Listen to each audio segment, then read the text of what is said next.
प्रिय विद्यार्थियों नमस्कार। स्वागत है आपका स्टडी नोट्स पीजे यूट्यूब चैनल पर। आज की इस वीडियो के माध्यम से कक्षा 9वीं वार्षिक परीक्षा गणित का हम फुल सॉल्यूशन देखने वाले हैं। ठीक है, सभी प्रश्नों के उत्तर बताएंगे। सभी यहाँ पे 23 प्रश्नों के, जी हाँ, क्वेश्चन नंबर 1 से लेकर के क्वेश्चन नंबर 23 तक सभी प्रश्नों के उत्तर आपको बताएंगे। इसके अलावा देखिएगा विद्यार्थियों, जो भी पेपर मैंने इसके पहले डाला था आप यहाँ पे चेक कर लेना। सुबह मैंने जो पेपर डाला था एग्जैक्टली वही पेपर, जी हाँ, वही बहुत सारे क्वेश्चन सेम देखने के लिए आपको मिले हैं। तो जो भी विद्यार्थी मेरा पेपर पढ़ के गया हुआ था तो उसको दिखेगा यहाँ पे 75 में से लगभग यहाँ पे 60 अंक का उससे बहुत ही आसान तरीके से पेपर बन गया होगा। लगभग 60 अंक का जो पेपर है वो सेम देखने के लिए आपको मिला है। जी हाँ, मैं यहाँ पे प्रूफ भी आपको दिखाऊंगा और मैच करके बताऊंगा। जो पेपर मैंने डाला था वो आप मैच कर लेना। ठीक है, उसकी लिंक मैं डिस्क्रिप्शन में दे दूंगा, तो आप उस क्वेश्चन पेपर के जो क्वेश्चन है उनको सेम मैच करके देख लेना। यही के यही सेम क्वेश्चन, जी हाँ, यहाँ पे नंबर भी चेंज नहीं हुआ है, वही के वही क्वेश्चन आपको देखने के लिए मिले हैं। तो विद्यार्थियों देखिए, प्रश्न क्रमांक 1 आपसे पूछा गया था, सही विकल्प चुन करके लिखने थे। ठीक है, टोटल आपसे 6 सही विकल्प पूछे गए थे। तो यहाँ पे देखिएगा विद्यार्थियों, पहला प्रश्न था आपका, किसी यहाँ पे देखिए किसी त्रिभुज का यहाँ पे जो उसके तीनों कोण होते हैं। ठीक है, एक त्रिभुज है यहाँ पे देखिएगा, तो किसी त्रिभुज का, कोई भी त्रिभुज हो सकता है, समद्विबाहु समबाहु कोई भी त्रिभुज हो सकता है, तो इसके तीनों कोणों का योग सदैव कितना होता है। तो देखिए विद्यार्थियों, ये कोण होते हैं, तो इन तीनों कोणों का यहाँ पे योग पूछा गया था। ठीक है, तो इन तीनों कोणों का योग जो होता है हमेशा 180 अंश होता है। ठीक है, 180 अंश यहाँ पे भरना था, तो आपको 180 अंश अगर आपने पहले बारे में भरा है, ऑप्शन है, तो आपका करेक्ट है। ठीक है, और अपना स्कोर कमेंट करके जरूर बताना कितना स्कोर आपका सही रहा है। ठीक है, मूल बिंदु के निर्देशांक, ठीक है, मूल बिंदु जो होता है ना, यहाँ पे देखिएगा ये मूल बिंदु होता है। ठीक है, तो इसके जो निर्देशांक है वो हमेशा 0 0 होते हैं। ठीक है, तो यहाँ पे आपको ऑप्शन डी लगाना था इसमें। ठीक है, मूल बिंदु के निर्देशांक क्या होते हैं, 0 0।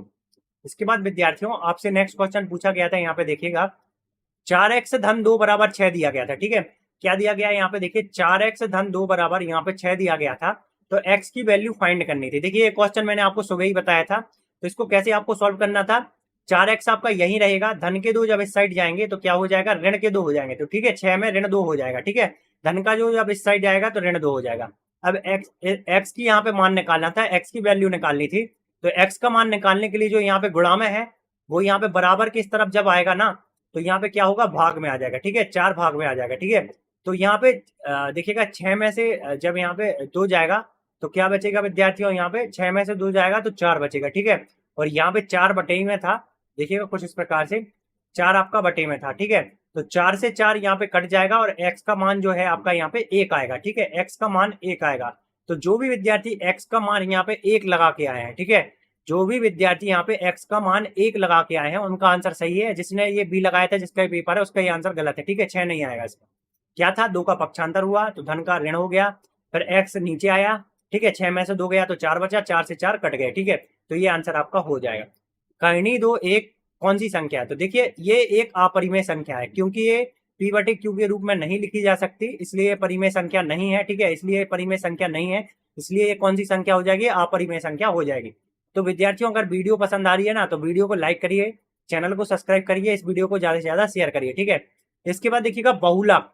बहुलक जो आपका पूछा गया था, तो बहुलक निकाल लेंगे, बहुत सारे फार्मूले होते हैं, बट यहाँ पे देखिए बारंबार से हम बहुलक निकाल लेंगे। ठीक है, तो सबसे ज्यादा बार कौन सा यहाँ पे देखा जा रहा है, देखिए एक को देखा जा रहा है। एक बार आया, दूसरी बार भी एक आया, तीसरी बार भी एक आया, मतलब एक जो है आपका 3 बार देखने के लिए आपको मिला, बाकी के 4 जो है 2 बार देखने के लिए मिले, और जो 2 है वो 1 बार देखने के लिए मिला। ठीक है, तो यहाँ पे एक जो है 3 बार देखने के लिए मिला, इसलिए एक एकदम करेक्ट हो जाएगा। तो ऑप्शन यहाँ पे सी वाला आपको लगाना था। ठीक है, ऑप्शन सी करेक्ट हो जाएगा। इसके बाद विद्यार्थियों आपसे प्रश्न क्रमांक यहाँ पे 4 पूछा गया था, गोले के आयतन का सूत्र। ठीक है, तो गोले का जो आयतन का सूत्र होता है वो होता है आपका 4/3 पाई आर घन। ठीक है, ये फार्मूला ही होता है, तो ये अगर आपको याद होगा तो ये बना होगा आपसे। ठीक है, 4/3 पाई आर घन। इसके बाद आगे बढ़ेंगे, देखिएगा यहाँ पे विद्यार्थी को बहुत कंफ्यूजन हुआ था। ठीक है, ये जो क्वेश्चन है रिक्त स्थान का, यहाँ पे कंफ्यूजन क्यों हुआ था, 2 अंश बटे 2 अंश और धन हमें 2 अंश में जोड़ना था। तो विद्यार्थियों सिंपल सा था ये, देखिएगा इसका जो सही आंसर होगा आपका यहाँ पे एक आंसर होगा। ठीक है, एक आपको लगाना था। अब इसमें बहुत सारे विद्यार्थियों को कंफ्यूजन था, तो ये जो कंफ्यूजन है उनका मैं दूर कर देता हूँ, एक ही आंसर आएगा। और अगर आपको कंफ्यूजन है तो आप यहाँ पे कमेंट करके बताना इसका सही आंसर क्या है। ठीक है, तो इसको अपन दोबारा से चेक करेंगे। फिर विद्यार्थियों इसके आगे बढ़ेंगे अपन, दो घात वाले बहुपद को क्या कहते हैं। ठीक है, तो दो घात वाले बहुपद को, दो घात का मतलब यह है x के ऊपर 2 की घात धन यहाँ पे 4x धन 3। ठीक है, ये दो घात वाला बहुपद हो गया। मतलब इस बहुपद को क्या कहते हैं, तो इस बहुपद को बोलते हैं द्विघाती बहुपद। ठीक है, तो इसमें द्विघाती आपको भरना था।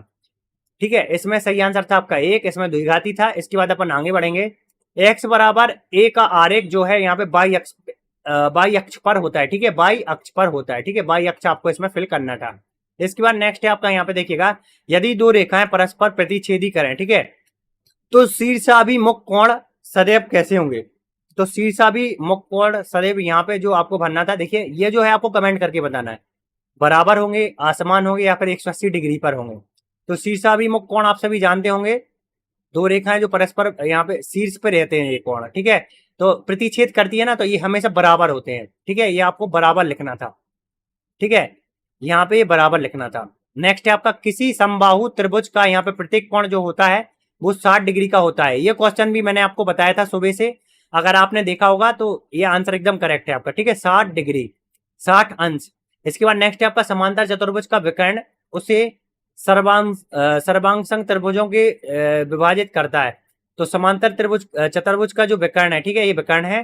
तो समांतर जो दो यहाँ पे त्रिभुज बन रहे होंगे, आप देखिए एक त्रिभुज ए बन गया और एक त्रिभुज यहाँ पे ए बन गया। ठीक है, तो दो त्रिभुज बन रहे हैं, तो यहाँ पे सही आंसर क्या हो जाएगा, दो त्रिभुजों को यहाँ पे विभाजित करता है। तो कुछ इस प्रकार से इसमें आपको यहाँ पे दो भरना था।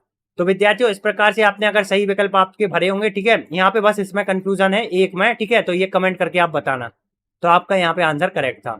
फिर इसके बाद अपन आगे बढ़ेंगे। ठीक है, सही जोड़ियां का अपन को मिलान करना था। तो विद्यार्थियों यहाँ पे आपको जरूरी नहीं है कि आप एक से मिलाओ, जैसे कि आपको यहाँ पे क्वेश्चन नंबर 5 की सही जोड़ी का आंसर पता है, जैसे कि दिया गया है वृत्त का क्षेत्रफल का सूत्र। तो इसका जो सही आंसर है वो आपका यहाँ पे हो जाएगा एफ नंबर वाला। ठीक है, एफ नंबर वाला पाई आर स्क्वायर हो जाएगा। तो इसमें वी नंबर वाले में आपको ये भरना था। ठीक है, इसके बाद है वृत्त की परिधि। तो विद्यार्थियों जो वृत्त की परिधि है वो आपका यहाँ पे देखिएगा 2 पाई आर होती है। ठीक है, तो यहाँ पे ढूंढना आपको 2 पाई आर कहाँ पे दिया गया है, ये दिया गया है 2 पाई आर। ठीक है, तो ये आपका यहाँ पे वी आई वाला आंसर करेक्ट हो जाएगा। अब विद्यार्थियों यहाँ पे हम देखेंगे ऋण 4 और ऋण 5। ठीक है, ऋण 4 और ऋण 5 जो है कौन सी चतुर्थांश में है। तो विद्यार्थियों ऋण ऋण जो होता है ना, यहाँ पे चतुर्थांश होते हैं, तो जो तृतीय चतुर्थांश होता है इसमें ऋण ऋण होता है। ठीक है, तो ऋण ऋण जो है आपका यहाँ पे तृतीय चतुर्थांश में है। तो देखिए तीसरे नंबर का आंसर आपका करेक्ट हो जाएगा। इसके बाद विद्यार्थियों आपसे नेक्स्ट क्वेश्चन जो पूछा गया था, देखिए क्षैतिज रेखा को कहा जाता है। तो देखिए ये अपन से नहीं बन रहा है, तो उसके पहले अपन क्या देख लेंगे, किसी चतुर्भुज के चारों कोणों का योग।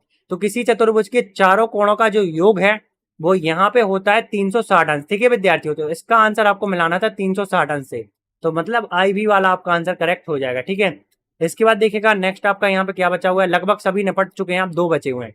तो देखिए नेक्स्ट आपका बहुपद जो दिया गया है एक्स वर्ग 10x 8, यहाँ पे एक्स वर्ग का जो गुणांक पूछा गया है। ठीक है, एक्स वर्ग का गुणांक मतलब एक्स वर्ग के गुणा में क्या है, तो एक्स वर्ग की गुणा में यहाँ पे देखिएगा विद्यार्थियों एक है। ठीक है, कोई भी जब गुणा में नहीं होता वो एक होता है। तो इसका जो सही आंसर है आपका डी नंबर वाला हो जाएगा। अब देखिएगा विद्यार्थियों जो लास्ट अपना बचा हुआ है, किसी चतुर्भुज के लास्ट जो अपना बचा हुआ था जो अपन से नहीं आ रहा था, क्षैतिज रेखा को कहा जाता है। तो विद्यार्थियों यहाँ पे लगभग सभी हो चुके हैं, अब कौन सा बचा है, क्षैतिज रेखा को कहा जाता है एक्स अक्ष। ठीक है, एक्स अक्ष कहा जाता है। तो यहाँ पे आपको फर्स्ट वाला, इसमें जो थर्ड वाला है वो लगा लेना। तो अगर आपने इस प्रकार से सही जोड़ियों का मिलान किया होगा तो आपसे सभी सही जोड़ी बनी होंगी और 6 में से 6 अंक आपने यहाँ पे गेन किए होंगे। तो विद्यार्थियों अपन ने यहाँ पे 3 प्रश्न देख लिए हैं, तो आप अपना स्कोर कमेंट करके जरूर बताना। विद्यार्थियों इसके बाद थे आपके सत्य सत्य। ठीक है, तो पहला हमें दिया गया था एक पद वाले बहुपद को एक पदी बहुपद कहा जाता है। देखिए इसको रैखिक कहा जाता है। ठीक है, रैखिक कहा जाता है, इसको एक पदी नहीं कहा जाता। ठीक है, एक पदी नहीं बोलते इसको, तो ये असत्य था आपका। ठीक है, एक पदी नहीं बोलते, रैखिक बोलते हैं। वे वस्तुएं जो एक ही वस्तुओं के बराबर हों। ठीक है, वे वस्तुएं जो एक ही वस्तुओं के बराबर हों तथा एक दूसरे के बराबर नहीं होती हैं। मतलब कि कहने का तात्पर्य है दो वस्तु हैं। ठीक है, एक वस्तु ये हो गई, एक वस्तु ये हो गई। ठीक है, जो एक ही वस्तु के बराबर हो। ठीक है, ये दो दोनों वस्तु हैं जो एक ही वस्तु के बराबर हैं। ठीक है, तो एक दूसरे के बराबर नहीं होते हैं, तो एकदम सत्य है। ठीक है, ये सत्य हो जाएगा आपका। ठीक है, ये आपको सत्य बनना था, क्योंकि दोनों वस्तुएं अगर बराबर हैं तो इस वस्तु के बराबर नहीं हो सकती। ठीक है, नेक्स्ट है वे रेखाएं जो आपकी यहाँ पे ये इस वस्तु के बराबर ही होंगे। ठीक है, ये सत्य है आपका। वे रेखाएं जो एक ही रेखा के समांतर होती हैं। ठीक है, देखिए ये रेखाएं दी गई हैं जो एक ही रेखा के, एक और रेखा जो दी गई है इसके समांतर है। ठीक है, समांतर का मतलब आमने सामने। ठीक है, समांतर है। ठीक है, एक दूसरे को कभी नहीं काटेंगे, तो परस्पर यहाँ पे समांतर ही होती हैं। वे रेखाएं जो एक ही रेखा के समांतर होती हैं, देखिए इस रेखा के समांतर हैं तो ये परस्पर समांतर ही होती हैं। तो ऐसा नहीं है विद्यार्थियों एक देखा कि अगर समांतर है तो आगे जाके कटेंगे या नहीं कटेंगे कुछ भी नहीं बोल सकते, बट यहाँ पे जो कंडीशन है उसको समझते हुए यहाँ पे सत्य बोलेंगे अपन, ठीक है। अक्षों के प्रतिछेदन बिंदु को मूल बिंदु कहा जाता है। अब देखिए अक्षों के, देखिए जैसे कि यहाँ पे एक्स अक्ष है, यहाँ पे वाई अक्ष है, ठीक है। अब यहाँ पे देखिएगा, यहाँ पे एक्स एक्स होगा, एक्स डैश होगा, यहाँ पे वाई वाई डैश होगा, तो इसको मूल बिंदु ही बोलते हैं, ठीक है। मूल बिंदु के निर्देशांक 0 0 होते हैं, इसको मूल बिंदु ही बोलते हैं। तो ये जो है आपका सत्य हो जाएगा, ठीक है। इसके बाद नेक्स्ट आपका यहाँ पे देखिएगा तो लगभग आपके यहाँ पे 3 सत्य हैं, ऊपर वाला असत्य है। यहाँ पे आगे बढ़ेंगे अपन, दो चरों वाले रैखिक समीकरण का केवल एक ही हल होता है। तो विद्यार्थियों दो चर वाले रैखिक समीकरण मतलब एक चर आपका हो गया यहाँ पे एक्स, एक चर हो गया वाई, ठीक है। तो इन दो चरों वाले रैखिक समीकरण का जो यहाँ पे हल है वो एक ही निकल के आएगा। तो ये कंडीशन आपको यहाँ पे निकालनी पड़ेगी विद्यार्थियों। तो इसका मैं कुछ भी नहीं बोलूंगा कि ये सत्य होगा या फिर असत्य होगा, इसमें मुझे कंफ्यूजन है। तो पांचवा आप बताना क्या होगा सही, ठीक है। किसी त्रिभुज में दो भुजाओं का योग तीसरी भुजा से बड़ा होता है। एकदम सही है, ठीक है, एकदम सही है, ठीक है। दो भुजाओं का योग तीसरी भुजा से बड़ा ही होता है हमेशा, ठीक है।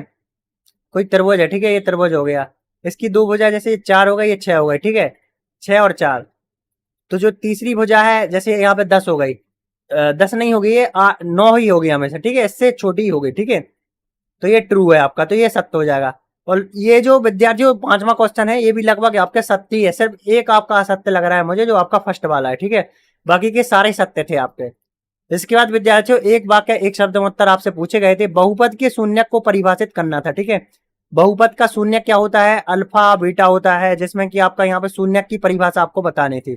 तो विद्यार्थियों बहुपद के शून्यक की जो परिभाषा है वो आपको गूगल से मिल जाएगी, गूगल से आप सर्च कर लेना, ठीक है। बहुपद के शून्यक क्या होते हैं, अल्फा बीटा होते हैं किसी भी बहुपद के, ठीक है। ऋण ऋण एक और ऋण एक किस चतुर्थांश में, दोबारा रिपीट हुआ है, ऊपर भी आपको बताया गया था। यहाँ पे देखिए चतुर्थांश से रिलेटेड ये क्वेश्चन था आपका। अगर आपसे चतुर्थांश का अच्छा ज्ञान था तो दो क्वेश्चन आपसे बन जाते, ठीक है। तो ये जो है आपका कौन सा, थर्ड चतुर्थांश में, ठीक है, थर्ड तृतीय चतुर्थांश में, तृतीय। ऋजु कोण को परिभाषित करना है, हीरोन का सूत्र। हीरोन का सूत्र जो है आपका रूट के अंदर होता है, यहाँ पे अर्ध परिमाप क्या होता है, एस बराबर ए धन बी धन सी बटे 2, ठीक है। ये अर्ध परिमाप का सूत्र होता है। हीरोन के अंदर क्या होता है यहाँ पे आपको बताना था, ठीक है। हीरोन के अंदर जो करनी के अंदर जो आपका फार्मूला होता है मैं अभी आपको दिखा दूंगा, ठीक है, हीरोन का सूत्र। इसी प्रकार से बहुलक को परिभाषित करना था और आंकड़ों की माध्यिका ज्ञात करनी थी, ठीक है। तो विद्यार्थियों ये जो थे क्वेश्चन न्यूमेरिकल टाइप थे, मतलब परिभाषाएं थी जो आपसे बननी चाहिए थी। इसके अलावा देखिएगा आगे जो क्वेश्चन दिए गए थे, परिमेय संख्या ज्ञात करनी थी, तो बहुत सिंपल पेपर था, ठीक है। तो अभी मैं आपको इतना ही बता रहा हूँ, अगर आपकी डिमांड आती है तो बहुत अच्छे से एक्सप्लेन करके लगभग अपन 2 घंटे की वीडियो बनाएंगे जिसमें सभी प्रश्न आपको बता देंगे, ठीक है। तो studynotespj.com पर जाकर इसकी पीडीएफ को डाउनलोड कर लेना।